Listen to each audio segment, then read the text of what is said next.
നമുക്കൊരു ക്വസ്റ്റ്യൻ ചെയ്ത് നോക്കാം. Find the unit vector of A ആണ്. ഇവിടെ എ എന്ന വെക്ടർ നമുക്ക് തന്നിട്ടുണ്ട്. യൂണിറ്റ് വെക്ടർ എ എന്ന് പറഞ്ഞ് നമ്മുടെ ആൻസർ എന്താ മക്കളെ?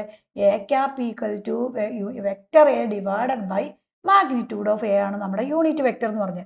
എന്താണ് യൂണിറ്റ് വെക്ടർ എന്ന് പറഞ്ഞാൽ? Vector A divided by magnitude of A ആണ്. അപ്പൊ നമുക്ക് ഓൾറെഡി വെക്ടർ എ തന്നിട്ടുണ്ട്.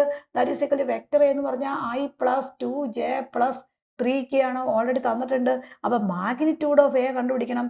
മാഗ്നിറ്റ്യൂഡ് ഓഫ് എ എന്ന് പറഞ്ഞാൽ റൂട്ട് ഓഫ് ഈ ഐയുടെ കോയഫിഷ്യന്റ് 1, 1ന്റെ സ്ക്വയർ, ജെയുടെ കോയഫിഷ്യന്റ് 2, അപ്പൊ 2ന്റെ സ്ക്വയർ പ്ലസ് കെയുടെ കോയഫിഷ്യന്റ് 3, 3യുടെ സ്ക്വയർ. നമുക്കറിയാം മാഗ്നിറ്റ്യൂഡ് തന്ന root of X square plus Y square plus Z square ആണ്. അപ്പൊ ഇവിടെ ഐയുടെ കോയഫിഷ്യന്റ് 1 ആണ്, 1ന്റെ സ്ക്വയർ, ജെയുടെ കോയഫിഷ്യന്റ് 2 ആണ്, 2ന്റെ സ്ക്വയർ, കെയുടെ കോയഫിഷ്യന്റ് 3 ആണ്, 3യുടെ സ്ക്വയർ വരും. That is equal to 1 plus 4 plus 9 വരും നമ്മുടെ ആൻസർ എന്ന് പറഞ്ഞത്. 1 പ്ലസ് 4 പ്ലസ് 9 എന്ന് പറഞ്ഞാൽ എന്താ? 1 plus 4 that is equal to 5 വരും. 9 അങ്ങനെ തന്നെ വരും.